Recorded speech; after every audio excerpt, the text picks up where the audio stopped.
Citas de las enseñanzas de Don Juan. El poder reside en el tipo de conocimiento que uno posee. ¿Qué sentido tiene conocer cosas inútiles? Eso no nos prepara para nuestro inevitable encuentro con lo desconocido. Nada en este mundo es un regalo. Lo que ha de aprenderse, debe aprenderse arduamente. Un hombre va al conocimiento como va a la guerra, bien despierto, con miedo, con respeto y con absoluta confianza. Ir de cualquier otra forma al conocimiento o a la guerra es un error, y quien lo cometa puede correr el riesgo de no sobrevivir para lamentarlo. Cuando un hombre ha cumplido estos 4 requisitos, estar bien despierto y tener miedo, respeto y absoluta confianza, no hay errores por los que deba rendir cuentas. En tales condiciones, sus acciones pierden la torpeza de las acciones de un necio. Si un hombre así fracasa o sufre una derrota, no habrá perdido más que una batalla, y eso no le provocará lamentaciones lastimosas. Ocuparse demasiado de uno mismo produce una terrible fatiga. Un hombre en esa posición está ciego y sordo a todo lo demás. La fatiga misma le impide ver las maravillas que lo rodean.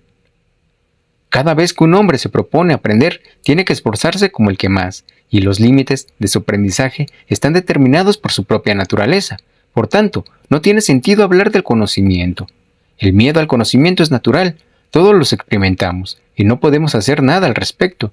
Pero por temible que sea el aprendizaje, es más terrible la idea de un hombre sin conocimiento. Enfadarse con la gente significa que uno considera que los actos de los demás son importantes. Es imperativo dejar de sentir de esa manera. Los actos de los hombres no pueden ser lo suficientemente importantes como para contrarrestar nuestra única alternativa viable, nuestro encuentro inmutable con el infinito. Cualquier cosa es un camino entre 1.000.000 de caminos. Por tanto, un guerrero siempre debe tener presente que un camino es solo un camino. Si se siente que no debería seguirlo, no debe permanecer en él bajo ninguna circunstancia. Su decisión de mantenerse en ese camino o de abandonarlo debe estar libre de miedo o ambición, de observar cada camino de cerca y de manera deliberada. Y hay una pregunta que un guerrero tiene que hacerse obligatoriamente. ¿Tiene corazón este camino? Todos los caminos son lo mismo. No llevan a ninguna parte. Sin embargo, un camino sin corazón nunca es agradable. En cambio, un camino con corazón resulta sencillo. A un guerrero no le cuesta tomarle gusto. El viaje se hace gozoso. Mientras un hombre lo sigue, es uno con él. Existe un mundo de felicidad donde no hay diferencia entre las cosas porque en él no hay nadie que pregunte por las diferencias. Pero ese no es el mundo de los hombres. Algunos hombres tienen la arrogancia de creer que viven en 2 mundos.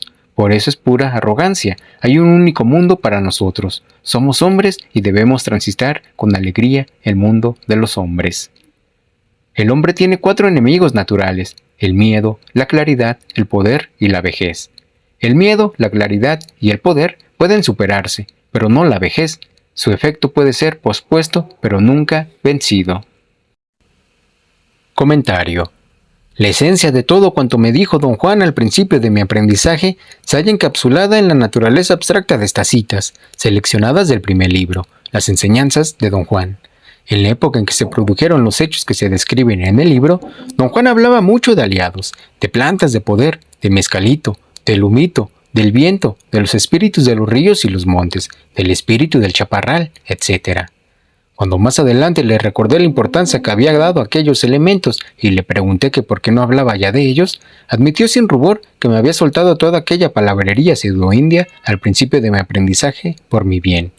Me quedé estupefacto. Me pregunté cómo podía afirmar tal cosa que, obviamente, era falsa.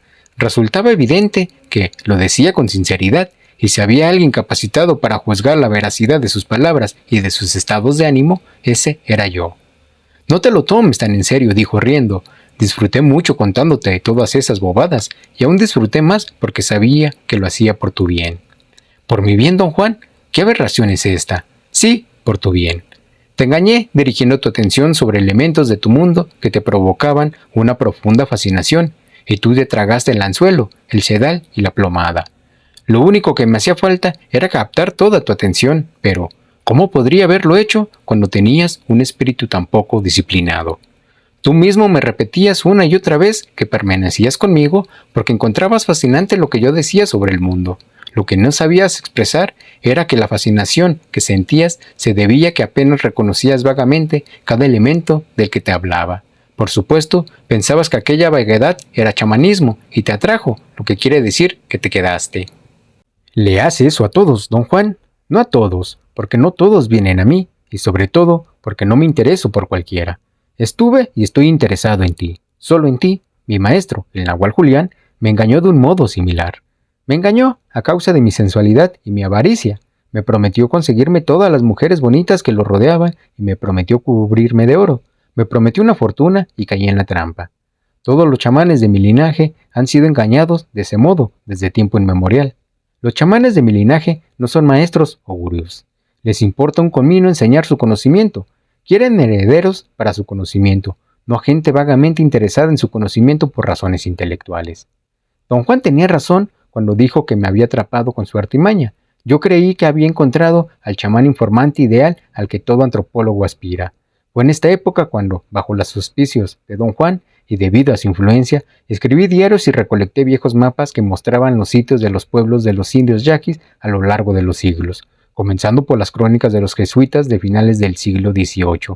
Registraba todos esos sitios e identificaba los cambios más sutiles, y me preguntaba y sopesaba por qué se trasladaban los pueblos a otros lugares y por qué se disponían de formas ligeramente distintas cada vez que se reubicaban. Las pseudoespeculaciones sobre la razón y las dudas razonables me abrumaban. Recopilé miles de páginas llenas de posibilidades y notas abreviadas, extraídas de libros y de crónicas. Era un perfecto estudiante de antropología. Don Juan me animaba en mi fantasía tanto como podía. No hay voluntarios en el camino del guerrero, me dijo don Juan a guisa de explicación. Un hombre ha de ser forzado a seguir el camino del guerrero en contra de su voluntad. ¿Y qué hago con las miles de notas que recopilé a causa de sus engaños, don Juan?, le pregunté entonces. Su respuesta me conmocionó. Escribe un libro sobre ellas, respondió. De todos modos, seguro que si empiezas a escribirlo, nunca las utilizarás. Son inútiles, pero ¿quién soy yo para decírtelo? Averígualo por ti mismo. Sin embargo, no te propongas escribir un libro como lo haría un escritor. Proponte hacerlo como un guerrero, como un chamán guerrero. ¿Qué quiere decir con eso, don Juan? No lo sé. Averígualo por ti mismo. Tenía toda la razón. Nunca utilicé aquellas notas. En cambio, y sin que yo lo pretendiera, me encontré escribiendo acerca de la existencia de un sistema de cognición diferente y de sus inconcebibles posibilidades. Citas de una realidad aparte. Un guerrero sabe que es solo un hombre. Su único pesar es que su vida es tan corta que no le permite hacer todas las cosas que quisiera. Pero, para él, eso no es un problema, es solo una lástima. Sentirse importante lo hace uno pesado, torpe y banal. Para ser un guerrero se necesita ser liviano y fluido.